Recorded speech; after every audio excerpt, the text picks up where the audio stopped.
President Trump just wrapped up his address to a joint session of Congress, laying out plans for his second term. Yes, senior political reporter Jason Whiteley is here with some takeaways from tonight's speech. Yeah, guys, lots of big political promises tonight from President Trump, several significant ones to note. Trump said he wants to balance the budget, which hasn't been done since President Clinton back in the 1990s.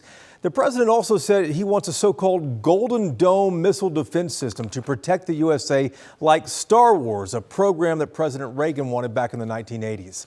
Plus, tonight, President Trump also said he's moving closer to a peace deal with the war in Ukraine.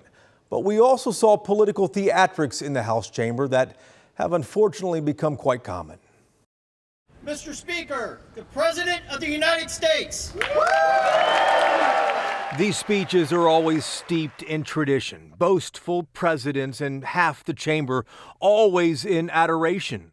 We have accomplished more in 43 days than most administrations accomplished in 4 years or 8 years, and we are just getting started. But after 6 weeks in office, the new president is unusual, already with a long list of accomplishments. Bragging tonight about shrinking the federal government, new tech investments, and enacting tariffs on our allies. Many of them divisive moves that a Texas Democrat stood up to openly protest. Democratic Congressman Al Green from Houston stood up and interrupted the president, shouting for him to save Medicaid. Remove this gentleman from the chamber. Then, in an even rarer moment, House Speaker Mike Johnson interrupted Trump and ordered the House Sergeant-at-Arms to escort Congressman Green out of the chamber. This is the richest country in the world, and we have people who don't have good health care. Back inside the House chamber, though, President Trump broke more tradition and criticized his predecessor. Joe Biden especially let the price of eggs get out of control.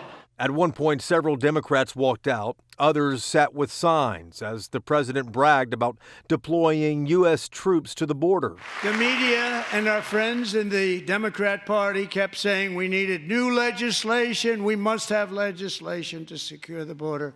But it turned out that all we really needed was a new president.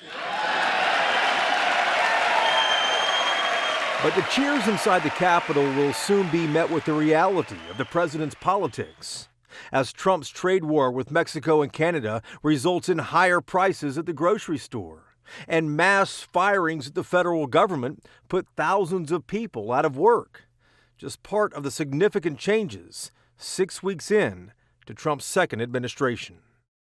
The stock market has tanked over Trump's trade war. It's down considerably over the last 48 hours. We'll be watching to see how the market responds in the morning when it opens. And another thing to keep an eye on is the jobs numbers that come out on Friday morning at 7:30.